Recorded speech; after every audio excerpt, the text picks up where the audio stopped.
Quero convidar você então a ler comigo o evangelho que será proclamado na igreja neste domingo. Está em Marcos, capítulo 8, versículos de 27 a 30. Marcos 8, 27 a 30. Diz assim a palavra de Deus. Jesus saiu com os seus discípulos para as aldeias de Cesareia de Filipe e pelo caminho perguntou-lhes: Quem dizem os homens que eu sou? Responderam-lhe os discípulos: João Batista, outros Elias, outros um dos profetas. Então perguntou-lhe Jesus: E vós, quem dizeis que eu sou? Respondeu Pedro: Tu és o Cristo. E ordenou-lhe severamente que a ninguém dissessem nada a respeito dele. Se você me permite, eu quero proclamar novamente estes versículos. E durante a proclamação, eu gostaria que você ouvisse Jesus falando com você como falou com os seus discípulos. Marcos 8, 27 a 30. Jesus saiu com os seus discípulos para as aldeias de Cesareia de Filipe e pelo caminho perguntou-lhes: Quem dizem os homens que eu sou? Responderam-lhe os discípulos: João Batista, outros Elias, outros um dos profetas. Então perguntou-lhe Jesus: E vós, quem dizeis que eu sou? Respondeu Pedro: Tu és o Cristo. E ordenou-lhes severamente que a ninguém dissessem nada a respeito dele.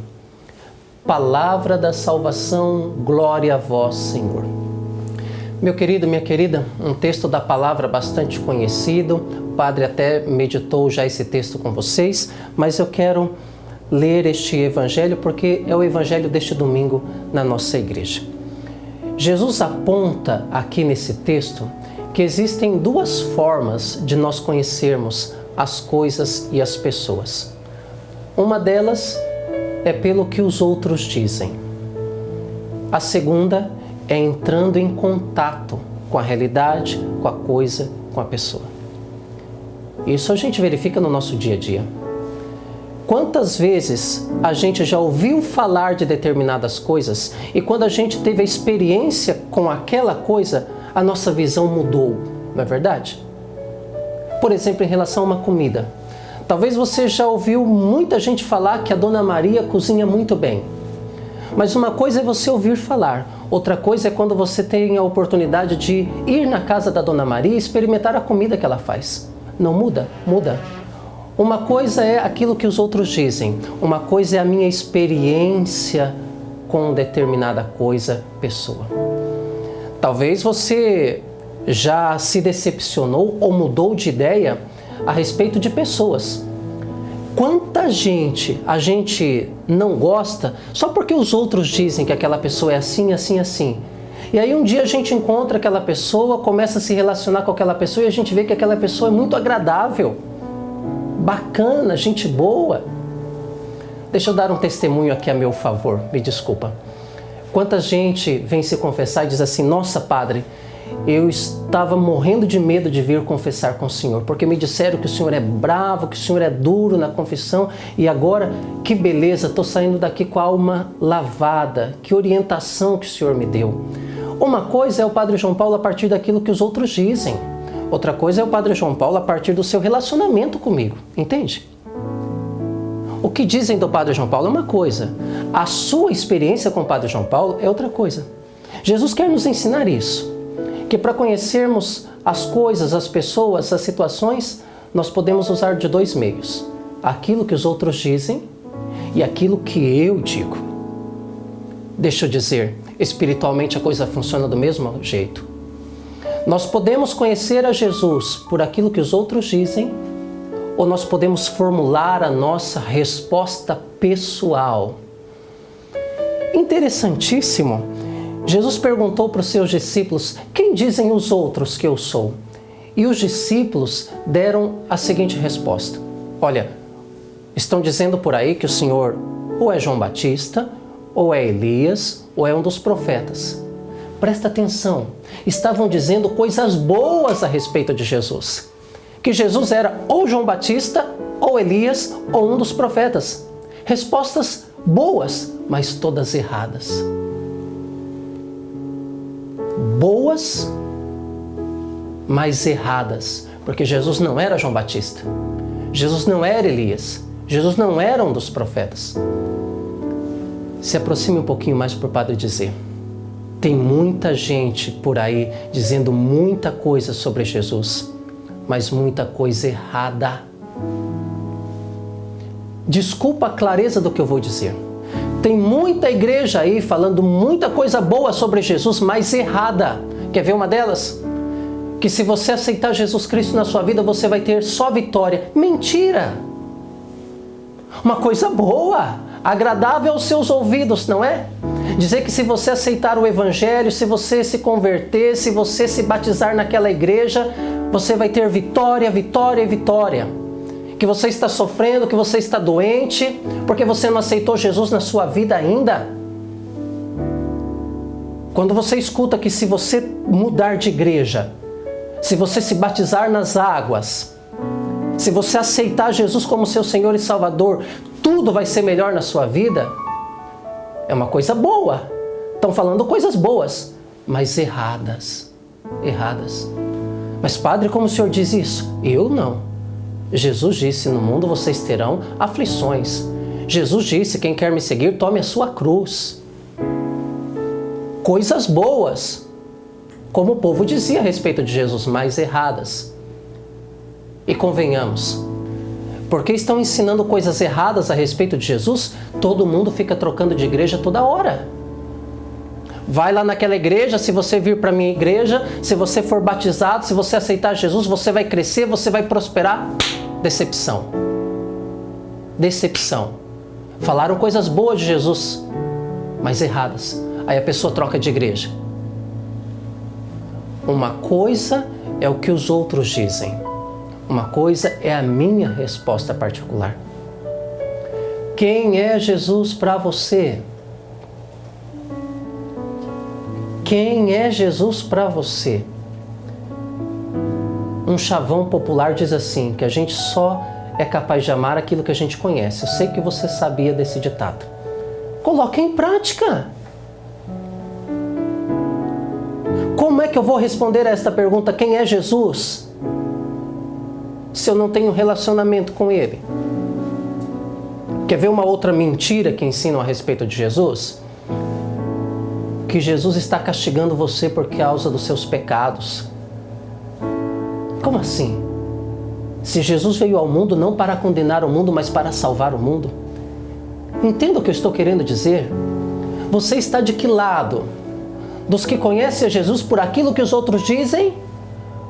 Ou você já teve uma experiência com Jesus? Vou dar outro testemunho a respeito da minha vida. Sempre fui de igreja. Todo domingo participei da missa. Já tinha ouvido muita coisa sobre Jesus, mas nada mudou a minha vida. Até o dia que eu me encontrei com Jesus e formulei a minha resposta. E eu me lembro quando eu encontrei-me com Jesus, a minha resposta foi esta: vou ser padre, porque eu quero passar a minha vida amando aquele que me amou sem pedir explicação. Nós precisamos fazer essa experiência de fé. Jó uma vez disse para Deus, Jó 42:5 seguintes: antes os meus ouvidos tinham escutado falar de ti, mas agora os meus olhos te viram. A coisa muda, a coisa muda. Quem é Jesus para você, meu irmão? Quem é Jesus para você, minha irmã? Você já entrou em contato com Jesus? Você tem um relacionamento com Jesus? Coisas concretas. Você lê a palavra todos os dias? Ei, cristão católico, você lê a palavra todos os dias? Você consagra um tempo do seu dia em oração? Você tem aquele tempo diário para estar com o Senhor? Como você está com seu marido, com a sua esposa, com seus filhos, com seu namorado, no futebol, no trabalho? E o seu tempo com Jesus? Tem um tempo diário com Ele? Se não tem, vai continuar fazendo uma experiência religiosa mesquinha, estéril, de se relacionar não com Jesus, mas com aquilo que os outros dizem de Jesus. Se relacionar com uma ideia, com uma fantasia, e não com uma pessoa concreta, que é o meu amigo, que é o meu Senhor, o meu Salvador, o meu Deus. Quem é Jesus para você, querido? Quem é Jesus para você, querida? Leitura diária da palavra, oração diária, missa dominical. Domingo é dia do Senhor, é dia consagrado a Ele. Eucaristia, confissão. Estou falando para você que é cristão católico. Eu já formulei a minha resposta pessoal. Pedro disse: Tu és o Cristo, Tu és o ungido, Tu és o Salvador. Se eu chegar a essa resposta vai impactar a minha vida e mudar a minha vida para melhor. Não estou falando de ausência de problemas, estou falando de força no problema. Quando a gente responde com a vida que Ele é o meu Senhor e Salvador, quando Ele começa a viver em mim, na doença eu sou mais que vencedor. Na crise, eu sou guerreiro. Na tribulação, eu permaneço de pé. Entende? Quem é Jesus para você? Com que Jesus você se relaciona? Desculpa, para com essa história de que toda religião é boa, de que todo mundo fala de Deus é coisa boa. Não. Você tem que fazer a sua experiência. Você tem que viver aquele momento de poder dizer: nossa, antes as pessoas me falavam sobre isso, mas... Imagine se você nunca comeu goiaba. Nunca comeu goiaba. E eu digo: doce de goiaba é bom demais. Você pode até acreditar no que eu estou dizendo, mas continua sem saber qual é o gosto do gosto de goiaba, doce de goiaba. Talvez você acredite em muita coisa que falam de Jesus, mas já se encontrou com Jesus? Leitura diária da Palavra de Deus, oração diária, missa dominical, sacramento da Eucaristia, confissão, vida de comunidade. Jesus quer ser seu Senhor e Salvador. Sai da multidão, querida, sai da multidão, querido. Inclusive da multidão que está na igreja. Vem para perto de Jesus, vem ser amigo de Jesus, vem estar enxertado nesse tronco que é Cristo Jesus, para que você produza frutos de paciência, de força, de vitória. Sai do anonimato, sai do número, vem fazer parte daqueles que são amigos de Jesus. E quem são os amigos de Jesus? Aqueles que já fizeram a experiência e podem responder por si próprios. Ele é o Cristo, o Messias, o meu Senhor e Salvador. Amém. Telespectador, amigo e amiga, uma alegria estar junto com você. Deus cuida de mim, somos cuidados de Deus, mas nós somos cuidadores uns dos outros, não destruidores, nem concorrentes, mas cuidadores. Cuidar dos idosos. Um dia eu vou ser idoso. Cuidar dos doentes. Um dia eu posso ficar doente. Cuidar das pessoas que precisam de um cuidado especial. Cuidar das pessoas. Mas também cuidar da família, cuidar do amor. Isso é um dever do cristão. Mas gostaria de hoje falar de algo que está acontecendo no Brasil todo, que é mês junho, mês das festas juninas. Alguns gostam, os outros não gostam, uns apoiam, outros não apoiam, mas eu creio que na maioria do povo brasileiro a festa junina está na alma, está no coração. Mas a festa junina não é só o exterior, que é bonito, as danças, as crianças, as festas, o folclore, é bonito, isso faz parte da cultura humana. E a cultura humana agrada a Deus, Deus gosta disso. Mas é preciso também ir ao núcleo dessas festas juninas, que são os nossos santos. As festas juninas são geradas por causa de Santo Antônio, de São João, de São Pedro, que foram se criando tradições, porque esses 3 santos a Igreja os recorda no mês de junho. Daí que ficou as festas juninas, que tem um sentido muito importante. Nas festas juninas as pessoas se unem, as famílias se encontram, as crianças se divertem, volta-se um pouco ao passado, com um tipo de roupa, um tipo de chapéu, né? Aquilo que às vezes nós não gostamos, achamos que o passado acabou. E numa festa junina as pessoas voltam ao passado, me acham bonito. E é bonito mesmo, né? Então a festa junina é um resgate de uma cultura, mas ao mesmo tempo a festa junina é um ponto de união, de congregação, de unidade das famílias, de um tempo de lazer, um tempo de beleza. Mas toda festa junina deve ter seu momento orante. Eu gosto muito de vários grupos e várias comunidades que fazem bonita festa junina, mas ao mesmo tempo fazem bonitos momentos de oração, de celebração, de leitura da palavra de Deus, para que Deus inspire aquilo que nós expressamos através dos gestos culturais. E então a Igreja, ela tem assim um carinho muito especial. A Igreja não é contra. A Igreja tem um carinho muito especial.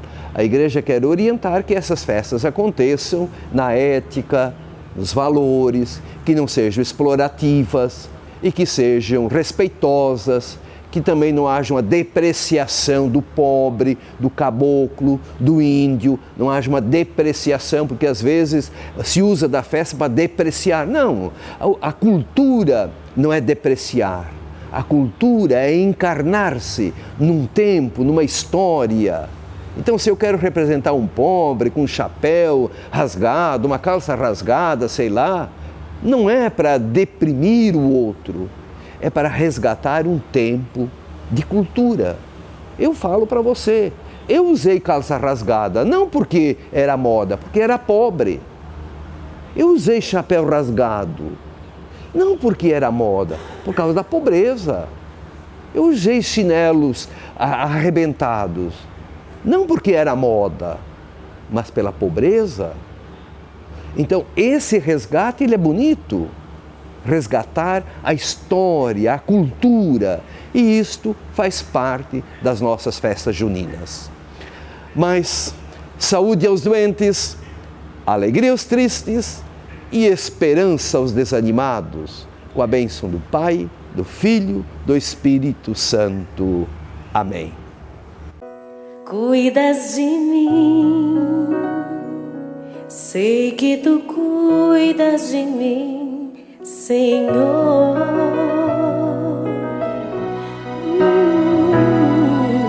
Cuidas de mim, sei que tu cuidas de mim,